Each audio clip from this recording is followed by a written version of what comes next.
Querido, abre a Bíblia aí em Neemias. Fica aberto. Eu não sei se eu vou ler, hoje de manhã eu acabei não lendo nenhum, mas fica aberto para você talvez ir dando uma acompanhadinha, porque hoje eu vou contar uma história aqui, uma história bem divertida, gostosa. Divertida não, vai. Ela é emocionante, mas não tão divertida assim. E a história desse cara chamado Neemias e tudo que ele passou na vida. E eu quero pensar um pouquinho antes em oportunidades. Eu não sei na sua vida como foi até hoje, mas quais foram as oportunidades que você teve?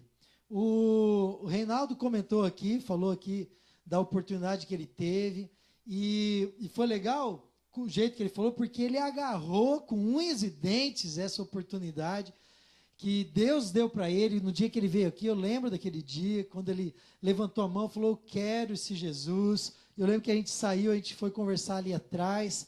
Na sequência, ele foi para a célula do Denilson, e foi gostoso ali, ele foi aprendendo, e depois se batizou. Enfim, ele agarrou a oportunidade que Deus deu. Às vezes a gente não valoriza isso. Às vezes a gente olha para a nossa vida e esquece de agradecer todos os dias pela obra da cruz, a obra que respingou em nós, né? Porque aquilo que Jesus fez na cruz tem a ver conosco, por amor a gente. E essa oportunidade a gente não pode largar. Mas tem outras oportunidades que a gente perde na vida. Eu perdi uma, que eu quero contar para vocês. Era para eu estar nesse momento nadando em dinheiro, sabe? Tipo o tio Patinhas, assim, ó, pá, pá, né? Caixa forte e tal, né? Carrão, enfim, era para eu ser rico, né? Não estou nem dizendo que eu queria isso, tá bom? Só estou dizendo que era para acontecer. Eu tive uma ideia muito boa de começar um negócio que não existia em lugar nenhum no mundo. O primeiro foi aqui em Curitiba. Eu lembro que algumas vezes que eu viajei, eu lembro de chegar no aeroporto para fazer uma conexão e ter que esperar muito tempo no aeroporto até pegar o outro avião. Não sei se você já passou por isso, mas é uma coisa muito ruim. Eu lembro uma vez quando a gente foi para a África e a gente saiu daqui de Curitiba por causa de preço, né? Pegamos um voo. Chegamos em São Paulo 8 horas da manhã e o nosso voo era 10 horas da noite. Então a gente passou o dia no aeroporto, né? Conhecemos o aeroporto todo, fizemos culto na capela do aeroporto, foi um negócio muito legal. Mas a gente estava em um grupo, né? Sozinho isso é terrível. E eu falei assim, poxa, por que a gente não pensa em fazer um hotel dentro do aeroporto?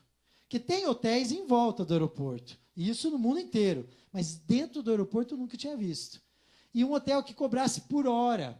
O cara entrava numa cabine com uma cama, pá, deitava ali, e ele pagava 1 hora, ou 2, ou 3, conforme a conexão que ele tinha. E tudo bem, eu tive essa ideia, mas eu não tinha dinheiro também para colocar ela para funcionar, né?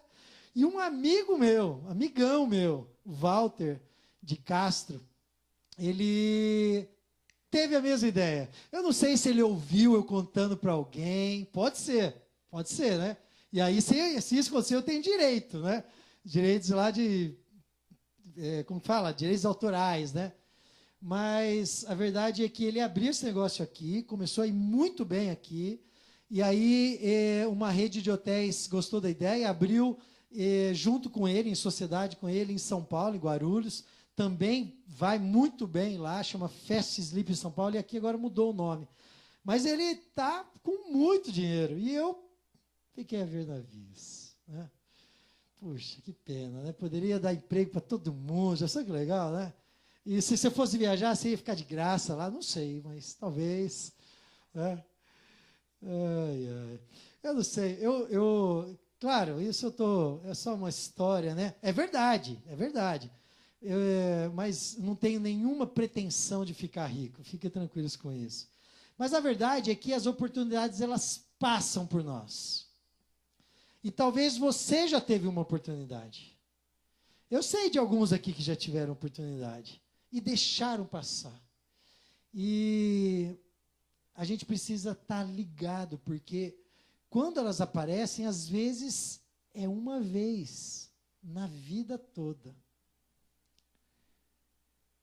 Eu quero hoje conhecer a história de um homem, de um cara, um homem de Deus, que a oportunidade de fazer a vontade de Deus, de entrar nessa aventura que eu acho que é a melhor ou a maior aventura que pode existir na nossa vida, é fazer a vontade de Deus. Ele teve essa oportunidade e ele agarrou. Ele falou, eu não perco essa oportunidade.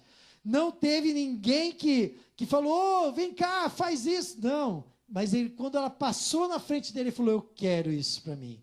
E ele então passou por um momento muito especial na vida, de entrar e de fazer a vontade de Deus. Esse cara é Neemias, a história dele aí está no livro de Neemias, que é um relatório, na verdade, que ele mesmo escreveu, um relatório de tudo o que aconteceu em seus dias, nesses dias, dessa grande obra que ele desenvolveu. O que estava acontecendo aqui para vocês entenderem o contexto, né, da história? Por que o Neemias não está na Palestina? Por que ele está lá no Império Medo-Persa? O que aconteceu?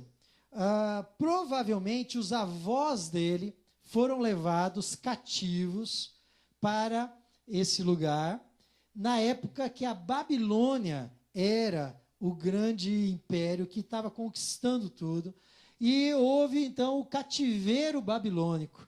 Provavelmente seus avós foram levados nessa época. Mais tarde a Babilônia caiu diante do império que aparece aqui no texto, o Império Medo-Persa, o rei Artaxerxes, um nome aí bem legal, né? Se o Enzo já não tivesse nome, eu ia dar essa sugestão para o Éder colocar, né? Artaxerxes é um nome imponente, né? Mas nesse período que o Império Medo-Persa assume, eles começam a liberar as pessoas que estavam ali de outras terras, inclusive os judeus, e eles começam a liberar, falam assim, olha, se quiser voltar para a tua terra, pode voltar. Então, algumas levas começam a voltar. Volta sob a liderança de Zorobabel, volta sobre a liderança de Esdras, e agora Neemias está lá, continua lá, e não é qualquer pessoa. Neemias é um burocrata, é um cara que tem um alto cargo público na corte do rei, ele é copeiro do rei. Não é qualquer um que poderia chegar a esse cargo. Para ser copeiro do rei, precisava ser um cara de muita confiança. Por quê? O que o copeiro fazia? Fazia mais ou menos o que a dona Dias fez comigo aqui, ó. Ela me trouxe a água, né? Agora, quem sabe se essa água está envenenada? Eu já tomei. Mas vai saber se a dona Dirce não colocou umas gotinhas ali de estricnina, né? Sabe aquela música que fala da estricnina? Conhece, Denilson? Conhece? De tanto levar, né? E por aí vai, né? Mas já pensou? O que eu poderia fazer? E eles faziam isso. E essa era, na verdade, a função do copeiro. Eu poderia falar para a dona Dirce, dá um golinho antes. Aí ela, tá bom, dá um golinho. Aí esperar um pouquinho. Bom, tá viva. Então vem cá, então dá água para mim. Obrigado, dona Dirce e tudo mais. Era essa a função do copeiro. Numa época que as mortes de reis e imperadores era muito comum, porque a luta pelo poder era algo extremamente cruel. Até hoje mas hoje diminui-se, é uma coisa um pouco mais velada, né? Naquela época era algo que acontecia com bastante frequência. Então eles tinham que se cuidar. E Neemias, então, assume esse cargo de alta confiança. A gente não sabe exatamente como que ele chegou, porque é de se esperar que alguém do próprio povo do Artaxerxes que fosse o cara a servir a comida e a bebida para o rei. E não alguém de outro povo. que a gente consegue pegar disso, então? Provavelmente, ele chamou a atenção do rei com algo que ele fez ou algo que ele era. O rei olhou para ele, talvez como José ou como Daniel, olhou e falou assim: esse cara tem alguma coisa diferente. Esse cara é um cara de Deus. Então, nada melhor do que ter esse cara perto de mim. E puxou Neemias para perto dele. Ok, Neemias estava vivendo a vida dele. Eu não sei, a gente não sabe como era essa vida, mas eu tenho plena tranquilidade em afirmar que a vida dele era melhor do que a vida do povo dele, a vida do povão, porque ele estava ali, comia a comida do rei, tomava a bebida do rei, e assim por diante. Mas chega ali na cidade um grupo de pessoas vindo lá de Jerusalém, uma cidade pequenininha que estava lá em algum canto do império. E eles chegam, Neemias os reconhece, eles vêm visitar Neemias, e Neemias espera boas notícias, mas elas não vêm. Na verdade, o que vem são notícias completamente ruins. Eles dizem que Jerusalém está em ruínas, e que o povo está desanimado, o povo está caído, né? É mais ou menos como aqui, ó, a gente está com o alambrado caído aqui, né? Então, pode entrar quem quiser, pode sair quem quiser. É um negócio estranho, né? A gente vê uma parte do nosso muro desfeito. Mas ele recebe essa notícia. Claro que era muito pior a situação, porque eles moravam dentro da cidade. E a segurança deles estava dentro da cidade. Então, quando eles faziam as colheitas, depois de muito trabalho e tal, fazendo o cuidado da colheita, faziam a colheita, quando eles estavam armazenando, não tinha muro. Entravam os saqueadores e levavam tudo. E eles então estavam passando fome, eles estavam perdendo a identidade, estava algo completamente arruinado. Neemias fica tão angustiado, ali entre os versículos 4 e 10 do capítulo 1, a gente vai ver isso. Ele fica tão angustiado que ele fica dias e dias prostrado. Talvez isso já aconteceu com você também. Quando você recebe uma notícia ruim de alguém ou de alguma coisa, algo que aconteceu. Pessoas, eu sei aqui, que perderam entes queridos recentemente. A gente fica acabado. A gente passa por um luto, uma depressão horrível. E Neemias estava ali angustiado, não conseguia nem comer direito. E aí ele toma uma decisão. Ele fala: eu não posso ficar aqui rolando pelo chão. Não posso ficar aqui só chorando. Eu preciso fazer alguma coisa. Ele decide fazer algo. Eu quero pensar aqui nessa decisão, porque Neemias era um bom homem. E se a gente pensar no impacto que ele estava tendo ali na corte de um rei, que era um rei poderoso no mundo da época, talvez um dos mais poderosos, porque o Império Medo-Persa, nesse momento, é um dos grandes impérios.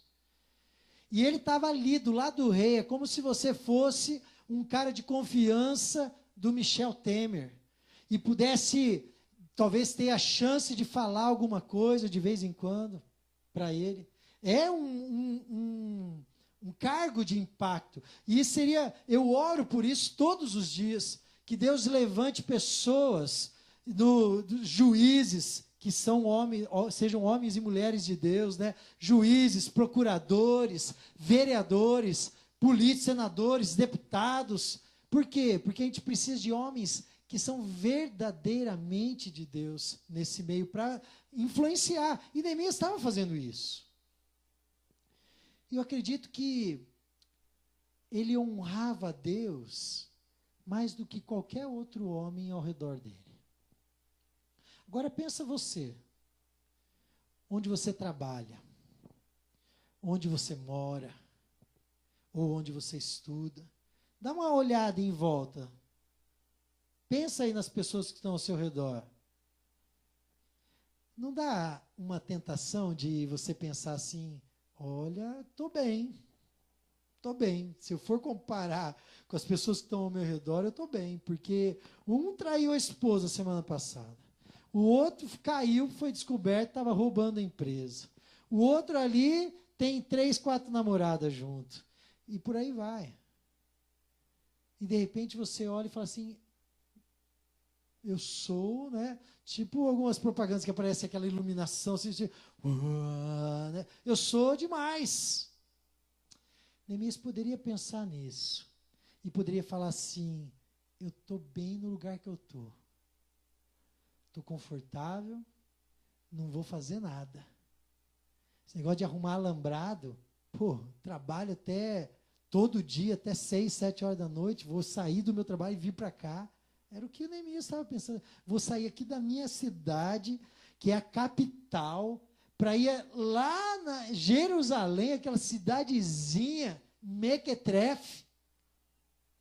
Querido, primeiro, a gente precisa entender uma coisa, que vida com Deus, a sua vida com Deus, ela não pode ser analisada pelas pessoas ou pelo padrão que você vê ao teu redor. Não. Não dá para fazer isso. A gente vive num mundo que jaz no maligno. Como é que a gente tem que ver, então, o padrão de santidade da nossa vida? A gente tem que olhar para Deus. É quando a gente olha para Deus que a gente entende o quão pecador nós somos, o quão sujo nós somos, o quão depravados nós somos, o quão longe nós estamos do caminho dele. E é por aí, foi por aí que Neemias entendeu que ele não era nada, mas que ele podia fazer algo. Neemias é o tipo de pessoa que é disposta e disponível. Você conhece pessoas assim? Conhece? Pessoas que a gente não precisa pedir. Tem pessoas assim. Essa semana eu fiquei, por causa da mensagem, eu fiquei prestando atenção nas atividades que eu participei aqui na igreja ou em outros lugares. Fiquei prestando atenção. Tem pessoas que chegam para uma atividade qualquer e se as cadeiras não estão arrumadas, ela senta e deixa lá. Aí alguém chega e começa a arrumar, ela continua sentada. Ela não se levanta nem para ajeitar a cadeira dela. Se alguém está dando uma varridinha aqui, ela olha a pessoa e fica olhando, nossa, olha como ela varre bem, né? Puxa vida, nossa, está sujo aqui, né? Capaz até ela falar assim, aqui você não limpou, vem aqui, né? São pessoas, infelizmente, que não entendem que nós estamos nesse mundo para servir. Pessoas que veem as coisas acontecendo, mas não se sentem comprometidas, envolvidas com aquilo.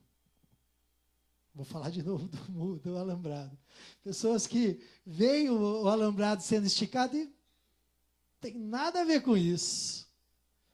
Nem vou direito nessa igreja, né?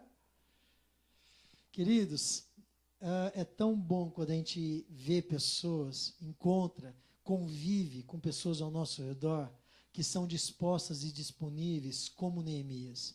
Pessoas que a gente não precisa pedir. Pessoas que vêm e falam assim, estão precisando de alguma coisa? Tá, quero fazer isso, quero ajudar. E você percebe que não é aquele cara que quer só adular. Não, está no coração. Ele é servo por natureza. Ele entende que tudo que Deus deu para ele é devedor. E todos somos, tá? Mas só alguns entendem. Então ele fala, não, eu estou pronto, eu quero servir. Então, a gente vai fazer um churrasco, por exemplo, a pessoa chega antes, ela ajuda, ela mexe no carvão. Quando termina, todo mundo vai embora e ele fica ali arrumando e limpando e passando, ajudando. Ninguém nem pediu. É tão bom conviver com pessoas assim. Neemias é um cara assim. A gente percebe na história que ele assume ser o escolhido. E se você ler o texto, você vai ver que ele não foi convidado. Eles apenas trouxeram um relatório para ele. Notícias. Agora eu pergunto para você, você acha que vale a pena reconstruir o muro de uma cidade tão pequenininha lá, perdida no meio do nada? Estou pensando no ponto de vista de Neemias, que morava lá na capital do império. Isso é o que a gente pensa quando, de repente, alguém fala assim: cara, estou precisando de alguém para poder fazer o lanche dos adolescentes. E aí, de repente, você fala assim: eu queria ser chamado para ir pregar para os adolescentes, não para fazer lanche para os adolescentes, por favor. De repente alguém fala assim: olha, o Rota, quando termina o culto, e o pessoal usa o banheiro e tal, fica um pouquinho sujo o banheiro, e no domingo o banheiro já tinha sido limpo, né? Você pode vir aqui no Rota e passar um paninho no banheiro. Quê? Você quer que eu venha aqui para o Rota só para passar um pano no banheiro? Você está de brincadeira comigo. São pessoas que não entenderam como Neemias entendeu. O valor do servir. Não importa o que está fazendo.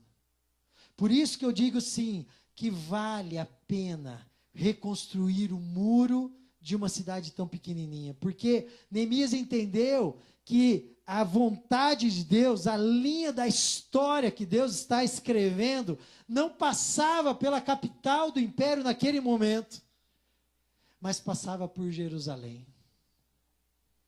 Querido, você precisa entender isso. Que quando Jesus te chama, quando Deus te convida a fazer algo, não importa o que seja.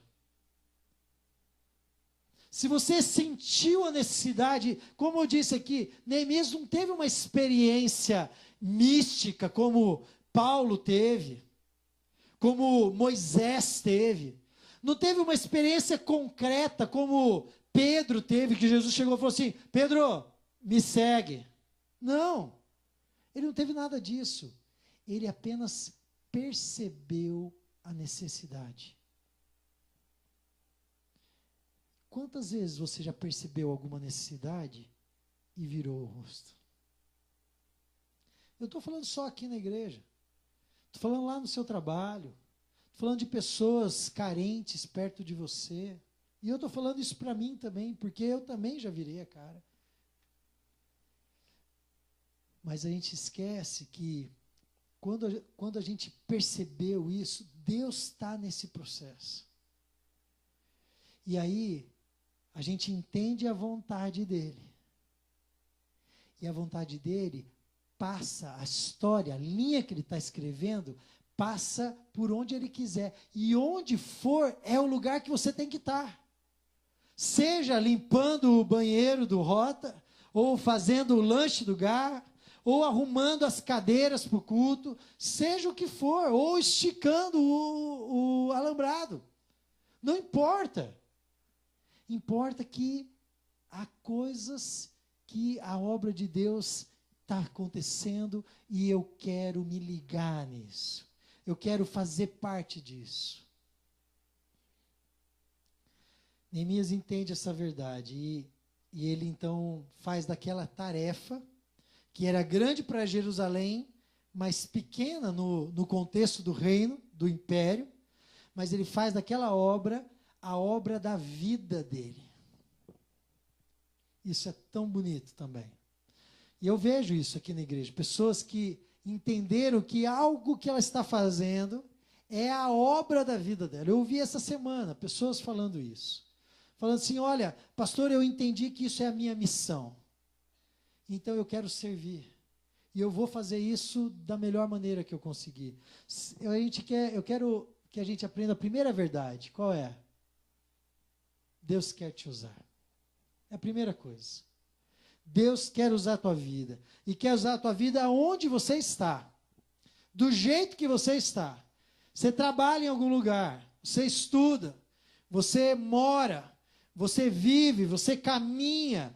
Nesses lugares é onde Deus quer te usar. Você está aí porque Deus quis que você estivesse. Que Ele já determinou de antemão os lugares e os tempos da habitação de cada um de nós. Atos 17, 26. Queridos, agora é a hora de você viver. Entender que Deus quer te usar.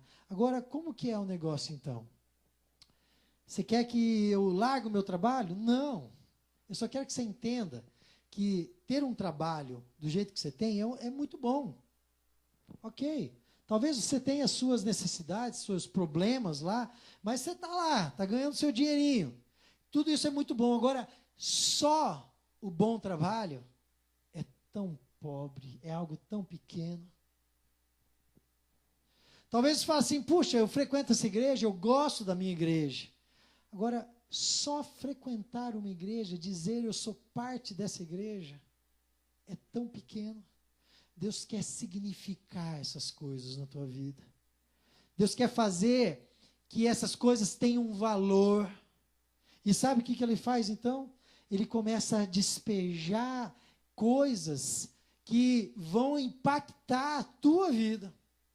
Ele começa a passear com você por situações, pessoas que estão próximas, necessidades de tarefas ou de pessoas. E ele começa a tocar o teu coração. Isso já aconteceu com você, eu tenho certeza. Você passou por aqui e viu alguma coisa. Puxa, olha, ninguém fez isso, ó. Puxa, ou lá no teu trabalho, olha, quem poderia fazer alguma coisa aqui? Você. Você pode fazer. Deus quer mais de você. A história continua. 4 meses se passam, desde aquele momento que ele entendeu que Deus queria usá-lo. E aí, a impressão que dá, se você ler o capítulo 1, é que aparentemente ele não faz nada. Ué, ele decidiu fazer, mas não fez nada. Não, ele fez. E a gente vê que ele ora. E a gente sabe, a gente tem falado tanto aqui, que a oração é o que você tem de melhor para fazer por alguém. Quando a gente ora, a gente se apaixona. Quando você começa a orar por qualquer coisa, gente. Sei lá, de repente você está orando pelo teu trabalho. E aí você não está orando assim, Deus, me livra daquele trabalho, não aguento mais. Não, você começa a orar assim, Deus abençoa aquele lugar. Abençoa aquelas pessoas. Abençoa o meu chefe. Olha, eu tenho, no meu caderninho de oração, tem uma parte que eu não gosto de orar. Vou falar a verdade. É a parte de orar pelos governantes. Eu estou muito chateado com a política no Brasil, né? Começo com Rafael Greca, né? Eu olho, ai Deus, tem misericórdia, né? De orar por ele. E aí tá, eu vou, oro por ele, depois oro pelo Beto Rich, depois oro pelo Michel Temer, pelos deputados estaduais, federais, senadores. É um momento ruim da minha oração. Agora, sabe o que acontece? Eu lembro, o primeiro dia que eu escrevi aquilo, eu quase que praguejei, aquelas orações imprecatórias, né? De lançar maldição em cima dos caras. Quase que eu fiz isso. Hoje eu já estou orando, pedindo a bênção. Sabe por quê? Quando a gente começa a orar, Deus começa a derramar amor. A gente começa a perceber que aquilo tem importância. Quando Neemias começa a orar por esse projeto, ele se apaixona pelo projeto. Você tem orado pela igreja? Você tem orado pelo Garra? Você tem orado pelo Rota? Tem orado pelo grupo de homens que começou a se reunir? Tem orado pelas mulheres que ainda está por aí, né? Tem orado pela melhor idade? Quando a gente começa a orar, a gente se apaixona, queridos. Tem orado pelos nossos seminaristas, o Reginaldo, que está ali, ó. Tem orado pelo Luan, que é outro seminarista nosso. E, de repente, quando você começa a orar pelos missionários, eu sei que tem pessoas que oram aqui, porque eu vejo, às vezes, o Marcel me conta de algumas ofertas generosas para os nossos missionários. Isso é fruto de oração. São pessoas que estão orando pelos missionários e se apaixonaram pelos missionários. Agora você fala, então meu coração está aí, estou desanimado. Claro, você não ora, você não busca. Como que teu coração vai estar animado? A gente poderia até fazer umas estripulias aqui, né? Martin se vestir de palhaço, eu de malabarista e a gente começar a fazer alguma coisa aqui para motivar, para animar. Você acha que isso aí daria algum resultado? Olha, poderia até dar. Mas não resultado de longo prazo, resultado eterno. Neemias ora. E quando ele ora de maneira específica. Ele não ora, oh Deus, abençoa o povo de Jerusalém, não. Ele ora assim, olha, Deus, eu sei, eu já entendi que temos que ir até lá. Agora, para eu poder ir até lá, o Senhor tem que amolecer o coração do rei. Sabe por quê? O rei Artaxerxes tinha assinado um decreto, ou carimbado um decreto, algum tempo antes, que proibia a reconstrução daqueles muros. Como que um rei proíbe a reconstrução dos muros e agora ele vai deixar Neemias liderar uma reconstrução? Tem alguma coisa errada. Então ele começa, Deus, faz a tua obra no coração do rei. Ele ora de maneira específica. E a gente vê as coisas começam a acontecer. Sabe por quê? Olha a segunda verdade. É através do relacionamento com Deus que você entende qual é a sua missão. Queridos, não adianta você vir aqui à igreja e ficar esperando um anjo aparecer para você para falar assim, olha, a tua missão é essa. E toca harpa, trombetas, e aí finalmente vem uma voz poderosa, atenção, Mateus, a tua missão é... Gente, não funciona assim. Deus quer relacionamento. Isso é uma briga com o povo dele já desde o Velho Testamento.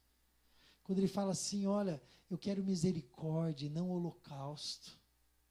O que ele estava querendo dizer? Eu quero me relacionar, eu quero amizade com vocês. E não simplesmente sacrifícios tolos, bobos. Como, por exemplo, vir à igreja. Ou fazer alguma coisa simplesmente por fazer. A pessoa que não entende a missão é a pessoa que faz um monte de coisa. Mas nada daquilo satisfaz o coração e ela desanima logo. Por quê? Porque não entendeu ainda qual era a missão. Pensa comigo, eu já falei um pouquinho disso, né? Mas quem chamou Neemias para reconstruir aquele muro? Se você ler o texto, você vai ver que ninguém chamou. Ninguém falou, vamos lá. Não. Sabe que tudo indica? Que Neemias ficou abalado, começou a orar, começou a ler porções da palavra que ele já tinha, porque a oração dele é carregada de ensinos escritos em Deuteronômio. A impressão que eu tenho é que ele buscou a Deus de maneira profunda, e no meio dessa busca, ele entende a missão dele. Vocês sabem que eu, depois que vim para cá, fui inspirado por um homem aqui da igreja, Ezequiel, que está lá em Camboriú agora. Esse cara acordava às 5 horas da manhã, quando ele estava aqui conosco na igreja, e ele corria todo dia 5 quilômetros, às 5 da manhã. E eu falava, gente, isso é impossível, acho que eu nunca vou conseguir correr 5 quilômetros. E eu lembro que um dia eu falei assim, eu vou começar. Fui inspirado por aquele cara. E aí eu lembro que a primeira vez eu corri 700 metros. E fiquei sem fôlego. Aí eu caminhei mais uns 2, só para completar ali, né? Mas eu persisti. E comecei a correr, dia sim, dia não, e depois todo dia, algum tipo de exercício. E vocês sabem, eu corri corrida de 5, corri corrida de 10, cheguei a correr a meia maratona o ano passado. E corri bem, fiz em 1 hora e 49 minutos, que é um bom tempo para um atleta amador de 40 e poucos anos. Né? Só que sabe o que acontece? Eu estava super bem. Se você me chamasse para jogar bola um ano atrás, quando eu estava treinando para corrida, nossa, eu voava. Você ia ficar procurando a bola e eu já estava com ela lá na frente. Né? Deixa eu até tomar uma água aqui, né? Depois dessa forçada. Né? É só, é retórica, sabe? Mas, enfim, o que eu estou querendo afirmar, de fato, é que hoje eu estou há uns 3 ou 4 meses sem correr. E deu uma desanimada, isso acontece, né? Eu preciso me animar, preciso de pessoas. Já falei para o Fabiano, cadê o Fabiano? Estava aqui? Ah, tá dando aula. Falei para ele, cara, me ajuda aí, cara. Aí, engraçado que ele falou assim, ó, vamos correr aí, tem um caminho lá, você vai de bicicleta e eu vou correndo. Falei, pô, cara, você tá se desacreditado de mim, hein? Ô, tudo bem, tá bom, vamos lá, né? Eu fui correr agora nas minhas férias, meu irmão me chamou, me convidou, eu falei, tá bom, vamos lá, vai. E assim, eu não tô tão mal quanto eu estava lá atrás, né? Porque eu consegui correr 5, né?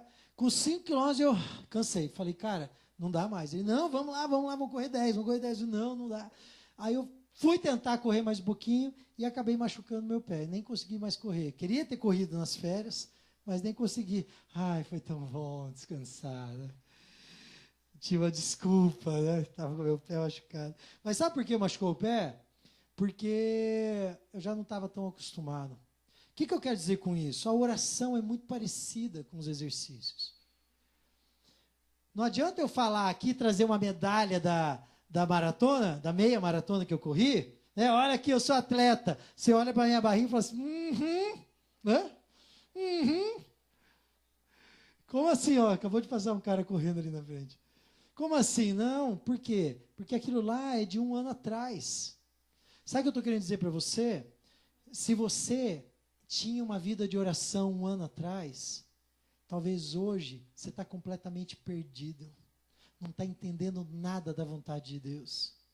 Porque a gente perde intimidade com Deus. A intimidade com Deus é que nem uma corrida. Tem que treinar todo dia, ou pelo menos ali, no caso da corrida, né? Algumas vezes por semana. Na oração é todo dia mesmo. Porque a cada dia você vai melhorando, você vai criando mais intimidade com Deus. E aí, entende a sua missão. Você pode ter capacidade. Tem gente que sabe fazer coisas muito bem. Você pode ter competência.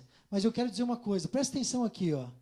Se você tem capacidade e competência, mas você não tem um relacionamento com Deus, você pode até se envolver nas coisas de Deus. Mas nunca o teu trabalho vai ser o trabalho de Deus. Deus não quer pessoas que fazem sacrifícios. Ele quer pessoas que se relacionam com Ele. Estão entendendo? Para a gente entender o que Ele quer que a gente faça, antes a gente tem que ser aprovado. Tem que estar ligado com Ele. Neemias entendeu tudo isso. E estava vivendo aquilo, né? Mas ele tinha consciência também que ele tinha que usar a sabedoria. E isso acontece com a gente. Ele, na hora de falar com o rei, se ele gaguejasse, ou ele falasse uma coisa, depois voltasse atrás, não é. Talvez o rei ia falar assim, cara, desculpa aí, vai se preparar, depois você volta a falar. E aí ele se prepara para aquele dia. Ele não sabia quando Deus ia amolecer o coração do rei. Mas ele se prepara de uma maneira minuciosa. E um dia ele estava ali trabalhando, né? Mas ele estava triste. E um detalhe importante, que a lei dos medo-persas, ela determinava que ninguém poderia se mostrar triste diante do rei. Você podia até estar triste, deprimido, quase se matando, mas diante do rei, rei, tudo bem? Tinha que ser assim, porque senão você poderia ser condenado. Agora o copeiro do rei está triste, a ponto de o rei perceber. Mas olha como Deus é bom. Lá no capítulo 2, versículo 2, a gente vê isso. O rei chama Neemias e fala, cara, o que está acontecendo? Por que você está triste? E Neemias começa a falar. E a Bíblia é interessante, isso eu quero ler no 2:3, ali, não, no 2:4. O rei fala assim, ó, o rei me disse, o que você gostaria de pedir? E ele fala assim, então orei ao Deus do céu e respondi ao rei. O que vocês acham que aconteceu aqui? O rei falou assim, olha, e aí, o que você quer? Só um pouquinho, rei. Oh, Deus de misericórdia, Deus de Abraão, diz... Você acha que ele fez isso? Claro que não. Ele falou assim, Deus me ajuda. Vamos lá. Isso é legal, porque ele gastou tempo aqui, ele ficou um tempo grande numa oração, um tempo grande de oração, mas ele também sabe fazer aquelas orações, como que eu posso dizer? Rapidinhas, né? Relâmpago. Ó, Deus, segura a onda aí, cara, me ajuda aí, né? Agora, às vezes a gente vive dessas orações, aí está tudo errado. Não, ele estava baseado na oração. E aí ele começa a falar. E ele sabe que o rei, como qualquer homem do Oriente Médio, tinha um profundo senso de reverência pelos antepassados. Então, sabe como ele começa a falar? Ele fala assim, olha, tem uma cidade no qual meus pais estão enterrados. Opa! Já chamou a atenção do rei. Ele sabia usar as palavras. E ele fala assim, como eu posso estar contente se essa cidade está arruinada? O rei fica sensível. Neemias espera uma reação. E aí o rei fala assim, o que você quer? Aqui que Neemias faz oração, dá uma respirada. E ele começa, talvez ele tivesse um papel, né? Ele desenrola aquele papel, cai até lá na frente, assim, olha, eu tenho isso. Ele estava preparadinho, queridos. Às vezes a gente não faz a lição de casa. Deus fala assim, olha, vai fazer o evangelismo. E aí você fala, tá bom, vamos lá. Só que chega lá no dia, está chovendo. Você fala assim, acho que nem vai ter. Vou lá para a igreja só para ver, mas deixa até os folhetos lá na tua casa, porque você achou que não ia ter. Aí para de chover e você não sabe o que fazer. Neemias estava confiado no que ia acontecer, que Deus, em algum momento, ele ia amolecer o coração do rei, e aí ele pede, e ele usa toda a sabedoria que ele tem ali para fazer os pedidos. Ele pede cartas de autorização para passar pelas províncias, ele sabe o nome dos caras que cuidavam das florestas reais. Você vê que ele fez a lição de casa, e ele admite ajuda governamental, ao contrário de Esdras, que Esdras quando faz isso, quando sai e faz uma leva, né, de pessoas, o rei até oferece, mas ele não quer ajuda. Neemias fala, tá bom, vamos lá, vamos, tudo que puder, estou indo. E ele então faz aquela viagem, possivelmente uma viagem de aí de uns 2 meses, e ele chega em Jerusalém. Agora você imagina, né? Um homem chegando com uma comitiva real do império para reconstruir os muros. Os boatos chegaram antes. E aí, junto com os boatos, vem aquelas palavras de desânimo. Talvez você já recebeu isso. Quando você tentou fazer alguma coisa aqui na igreja, ou em qualquer outro lugar, você começa a fazer, e eu até comentei hoje de manhã, que essa semana eu dei uma palavra dessa para a Soraya e para a Cássia. Elas estão começando o ministério, recomeçando o ministério de conexão. E aí ela teve alguma ideia e eu falei assim, a gente já tentou isso. Quando eu falei, não, calma aí, vamos lá, vamos tentar de novo. Porque esse tipo de palavra é uma palavra tão desanimadora. E possivelmente Neemias iria ouvir isso. Neemias, deixa eu falar uma coisa para você. Alguém lá de Jerusalém, né? O meu avô tentou reconstruir esses muros. Meu pai tentou. Meu tio tentou. Meu primo tentou. E ninguém conseguiu. Nos últimos 150 anos, ninguém conseguiu fazer nada aqui. Você acha que você vai conseguir? Neemias sabia que precisava daquelas pessoas. Porque a terceira verdade é a seguinte. Você precisa de Deus, mas você também precisa de pessoas. Vou falar para o Soraya, Vou falar para o Roberto não estar aqui hoje. Ele está com alguma coisa acontecendo lá hoje com o filho que vai casar. Mas líderes em geral, vocês que são líderes, vocês não fazem nada sozinhos. A Soraya e a Cássia vão precisar de ajuda. De pessoas aqui da igreja que vão chegar para ela e falar assim, olha, eu quero ajudar aí nesse projeto. Estou meio sem fazer nada. Ou, estou cheio de coisa para fazer. Estou ocupado até aqui, mas eu quero ajudar também. Ela precisa de pessoas. Neemias precisava. Ele sabia que não dava para agir sozinho. Ele podia até cair nessa besteira. Porque ele não estava sozinho, se você pensar bem. Ele estava com soldados, ele tinha uma comitiva de pessoas que eram empregados dele, que ele mandaria e a pessoa ia fazer. Só que ele entende que ele precisava do povo. Ele precisava, como a gente aqui, da igreja. Aqui ninguém faz nada sozinho, a gente precisa estar junto. E ele então olha, observa os estragos do muro, quando ele chega, ele gasta ali 1, 2 ou 3 dias para fazer, planejar como ele vai convencer as pessoas. E ele então chega, faz uma reunião e começa a falar, começa a desafiar o povo. E a gente percebe que em algum momento daquela conversa, aquelas manifestações negativas, pessimistas, começam a se tornar positivas. Começam a acreditar que, opa, pode acontecer alguma coisa. Eu acho que agora vai. Eu estou junto, Neemias. E aí o outro levanta, eu também. E eu também. E eu também. E aquilo anima. E eles começam a fazer. E olha, queridos, em 52 dias, eles terminam uma obra que em 150 anos ninguém conseguiu terminar. Será que você não está esperando Deus fazer tudo e se esquecendo que você precisa meter a mão na massa também?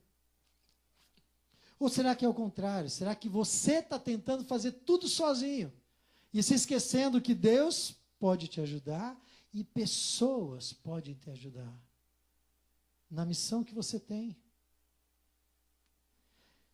Esse processo de construção é algo tão lindo.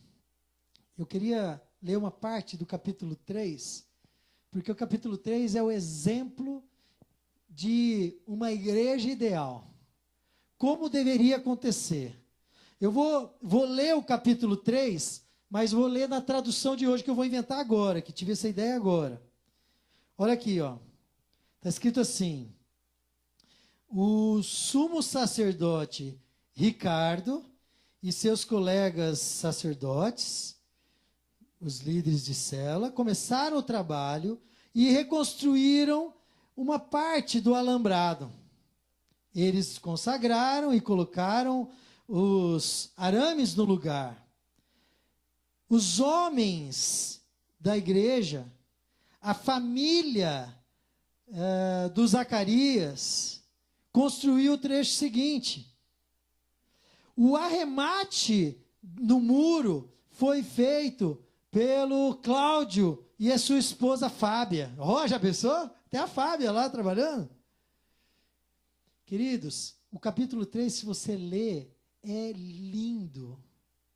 Porque mostra o quanto aquelas pessoas, cada uma delas, se envolveu e se comprometeu com um pedacinho daquela grande obra. E a prova é a prova de que não se faz as coisas sozinhos. Agora você imagina a gente construindo alguma coisa, né? Um muro, a muralha.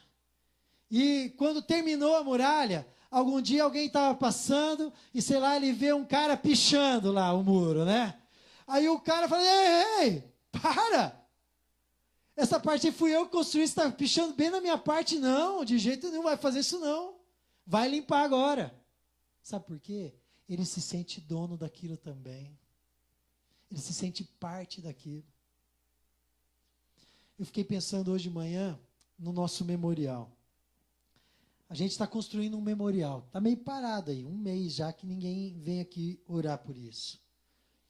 Já pensou daqui a algum tempo, quando esse memorial estiver bonitinho, construído, e de repente o Alan está aqui, né? E o Alan não veio aqui orar, tá? Eu nem sei, nem lembro se veio, mas vamos pensar que não veio. E aí ele já está casado com a... Não, estou brincando, não vou botar... Está casado e tem um filhinho, o Alanzinho lá, né? E aí o Alanzinho fala assim, pai, o que é esse negócio aqui, essas pedras aqui na frente da nossa igreja?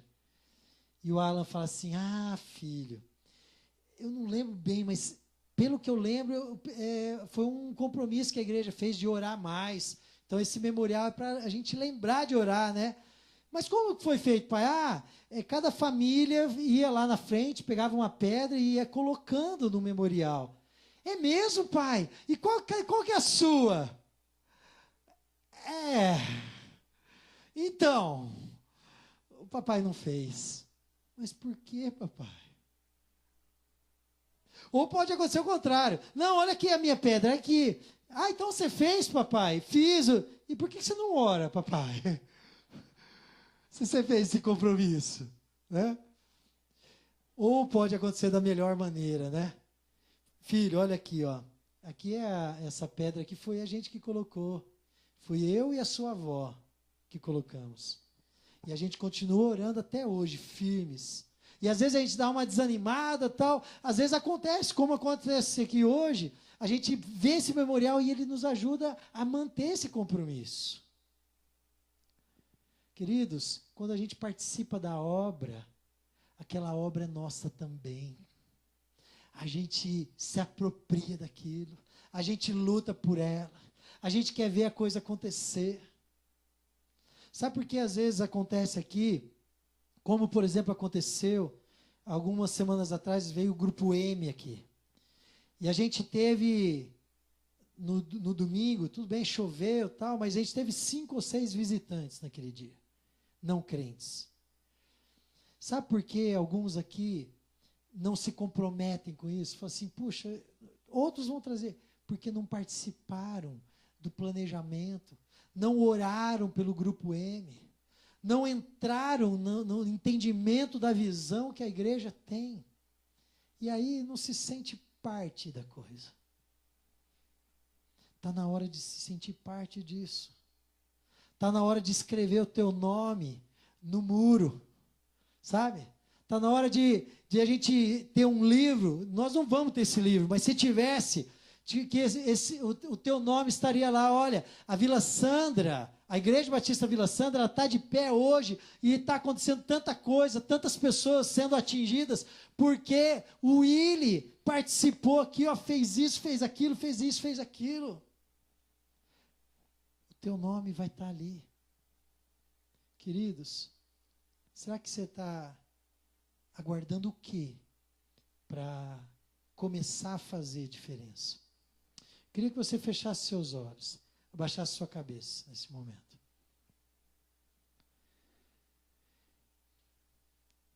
Eu sonho, eu já falei isso aqui, com essa igreja fazendo uma tremenda diferença na nossa cidade, no nosso bairro e na nossa cidade. E inclusive, no Brasil e no mundo. Sonho mesmo com isso. Eu fico imaginando o dia em que a gente vai poder ver essa igreja toda, cada um dos membros, não sentados, vindo aqui só no domingo, e olhe lá, quando vem, mas envolvidos, comprometidos com aquilo que Deus tem para a nossa igreja. Eu sei que vai ser uma revolução, queridos. E ela começa por você. Você não tem que ficar olhando agora para o outro, falar assim, aí ó, bem que eu disse, o fulano não está aqui hoje. Não, não comece com o fulano, comece com você. Você está aqui hoje. Por que a gente está vendo cadeiras vazias nesse lugar hoje? Qual foi a sua missão? Qual foi a sua intervenção? Qual foi a sua oração para que a cadeira que está do teu lado estivesse com alguém sentado? Quanto você orou por isso? Quanto você se comprometeu com isso? Deus quer te usar.